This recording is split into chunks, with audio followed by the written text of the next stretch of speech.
다시 30일 이평선이 60일 이평선 위로 올라와요. 그러면은 이 하얀색 부분이 되는 겁니다. 보통 요럴 때 비트코인 가격이 오르더라 라는 거를 이제 보여주는 게 해시 리본 지수예요.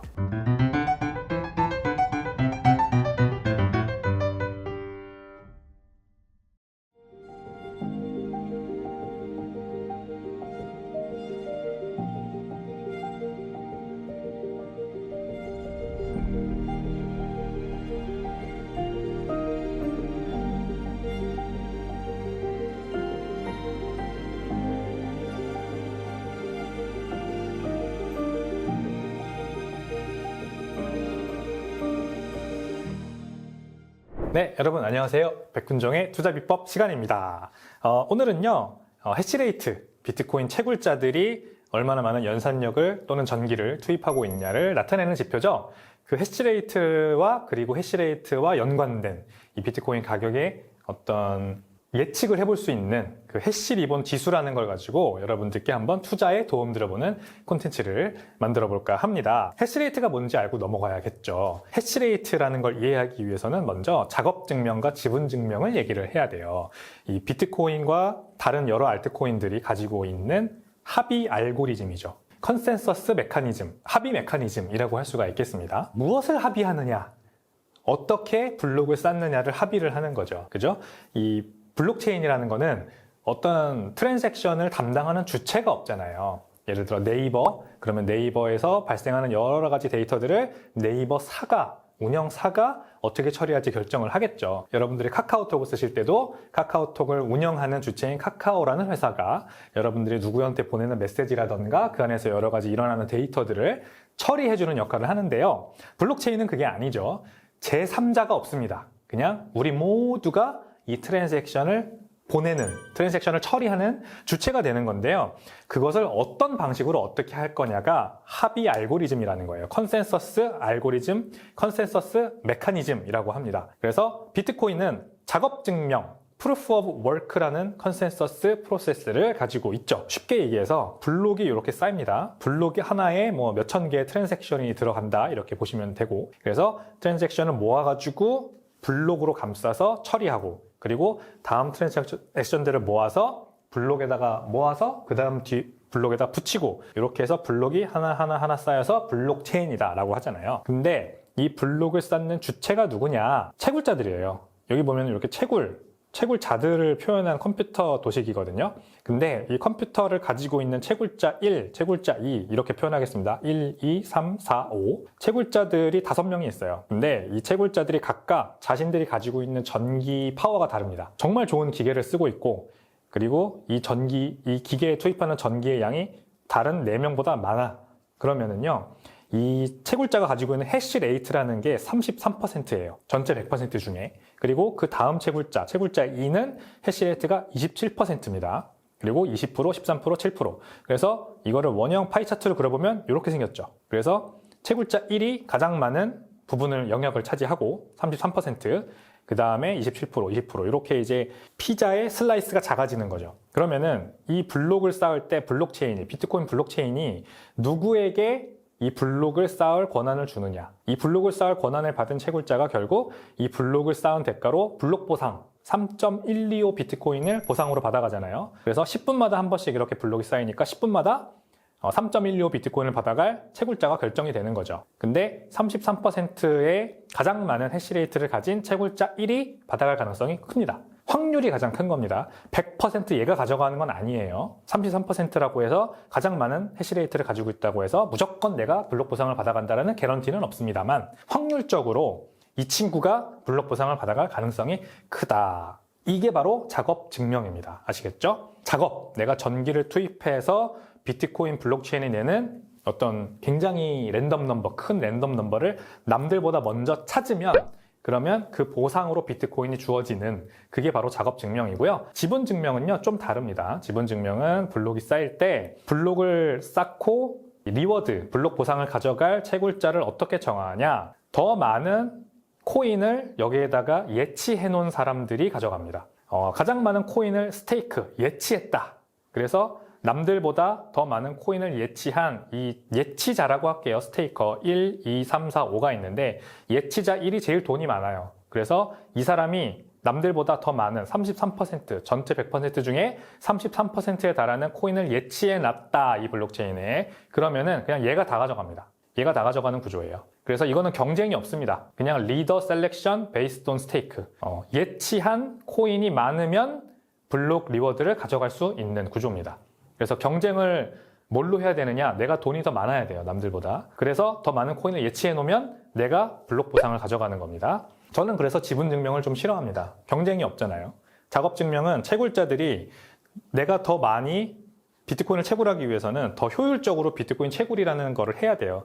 그래서 경쟁을 해야 되는데 이 지분 증명이라는 거는요, 그냥 위너 테이크스 올입니다. 그냥 돈이 많으면 돼요. 돈이 많으면 된다. 약간 좀 경쟁이라고 보기엔 어렵죠. 그냥 기존에 내가 부자다, 내가 이더리움을 많이 가지고 있다, 뭐 기타 POS 지분 증명 블록체인 코인을 많이 가지고 있다. 그러면은 그 코인을 잔뜩 예치해 놓으면 그냥 거기에서 계속 무위험 수익이 생기는, 이자가 생기는 그런 구조이기 때문에 좋아하지 않습니다. 작업 증명이 더 훨씬 우월한 시스템이라 생각하고요. 그래서 해시레이트라는 거는 결국 채굴자들이 비트코인 채굴을 위해 투입하는, 비트코인 블록 보상을 받기 위해 여기에 연산력을 투입을 하는데 그 연산력을 발생시키는 전기의 양, 이렇게 해석을 하시면 되겠습니다. 그래서 테라 아워 퍼 세컨드, 그러니까 전기의 단위죠.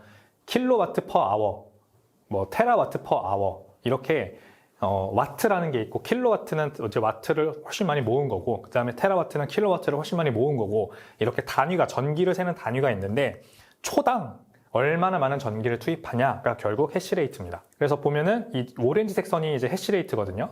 비트코인의 역사, 2011년부터 2024년까지 이렇게 파라볼릭하게 해시레이트가 상승해오고 있는 걸 볼 수가 있고, 그 다음에 까만색 선은 비트코인 가격입니다. 로그 차트로 그린 거죠.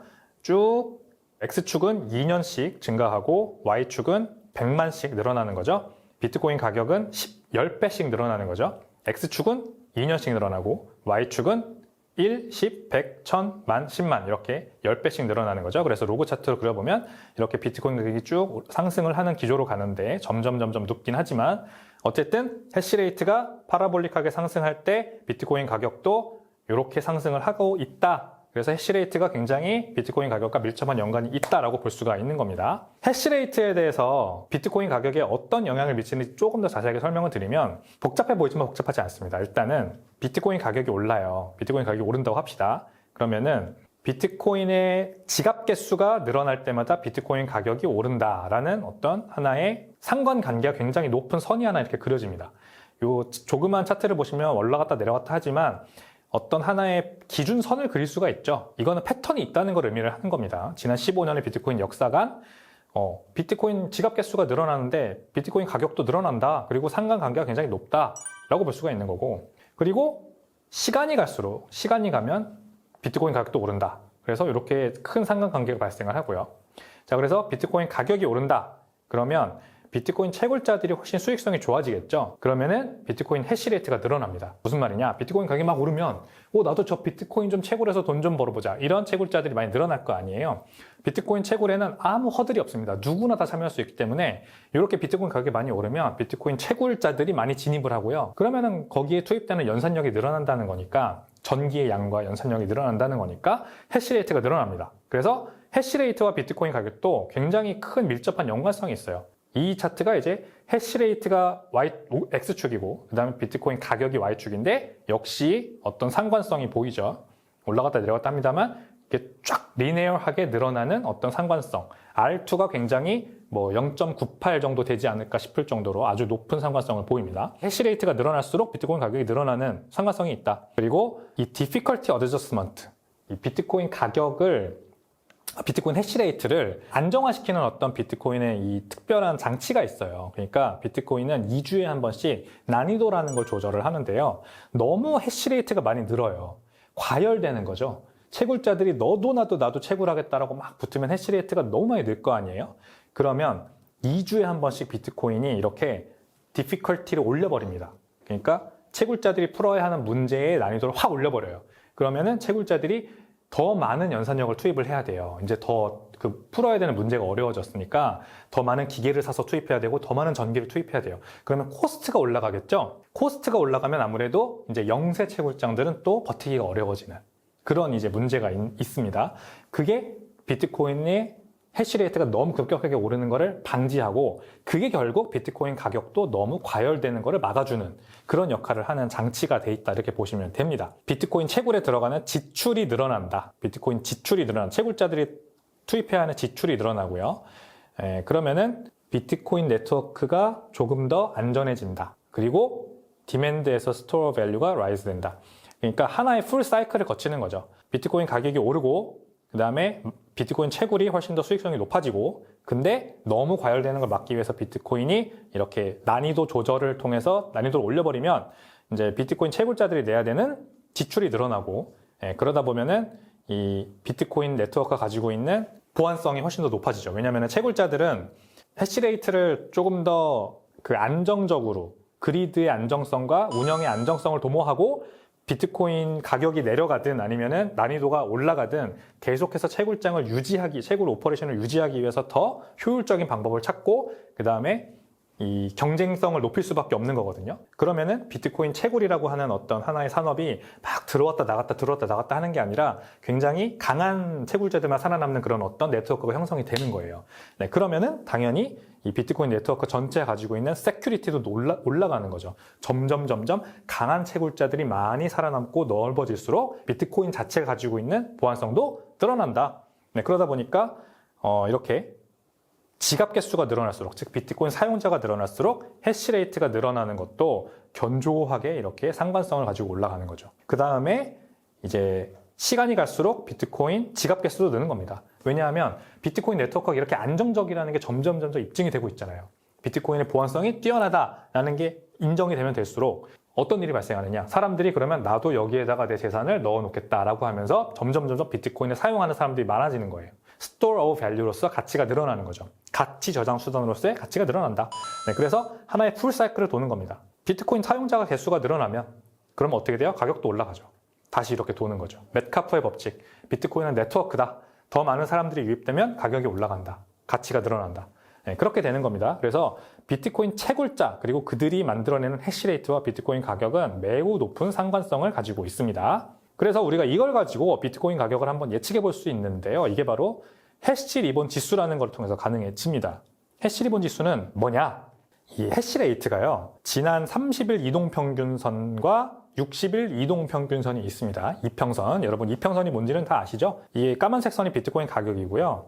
이 파란색 선이 30일 이평선입니다. 해시레이트 30일 이평선. 그 다음에 이 보라색 선이 해시레이트 60일 이평선인데 이 30일 이평선이 60일 이평선 밑으로 내려올 때가 있어요. 최근에 비트코인 채굴자들이 많이 채굴에서 떠났다는 걸 의미를 하는 겁니다. 해시레이트가 내려갔다는 거니까. 그러면 왜 이렇게 하느냐? 채굴자들이 비트코인 가격이 너무 내려서 또는 전기료가 너무 많이 올라서 이 채굴자들이 더 이상 운영 효율성이 안 나오고 채선성이 안 나오니까 비트코인 채굴에서 떠나는 걸 의미를 하는 거예요. 그러면은 이렇게 당연히 30일 이평선이 60일 이평선 밑으로 내려오겠죠.